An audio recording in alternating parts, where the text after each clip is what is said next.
एक वक्त की बात है कि गर्मियों का मौसम था और टिड्डी खुशी खुशी हरी घास और हल्की हवा में रह रहे थे।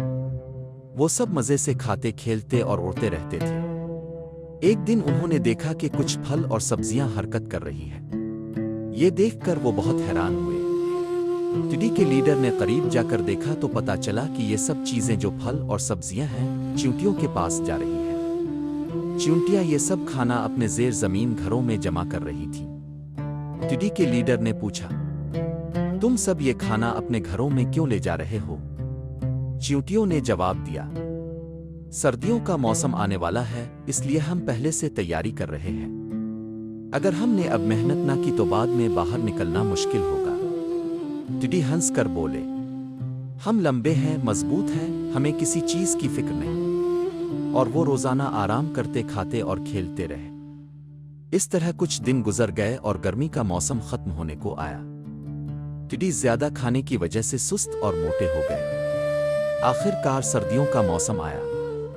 अब सुस्त, मोटे और कमजोर टिड्डियों के पास कुछ भी खाने के लिए नहीं था। उन्हें याद आया कि चींटियों ने अपने घरों में खाना जमा किया हुआ है। चींटियां अपने घरों में महफूज रहें और सर्दी से बचने के लिए एक दूसरे के साथ ग्रुप बना लें। सर्दी खत्म होने के बाद टिड्डी दोबारा बाहर निकले और काम करने लगे। लेकिन इस बार उन्होंने फैसला किया कि वो अपनी छत और अपने खाने को दोबारा किसी के काबू में नहीं आने देंगे। चींटियों ने एक मंसूबा बनाया। कुछ चींटियां एक खुफिया जगह पर खाना जमा कर रही हैं और कुछ चींटियां पुरानी जगह पर जमा करने का ड्रामा कर रही हैं ताकि टिड्डी धोखा खाए। लेकिन जब सर्दी का दूसरा दौर आया, टिड्डी फिर खाली घरों में गए और देखा कि वहां कुछ नहीं, सिर्फ कुछ पत्ते पड़े हैं। वो परेशान और भूखे रह गए। सर्दियों के दौरान उन्हें पत्ते खाकर अपनी जान बचानी पड़ी। इससे टिड्डियों को सबक मिला कि सस्ती और काहली की सजा सख्त होती है। जब गर्मी का मौसम आया तो वो दुबली पुतली और कमजोर थे।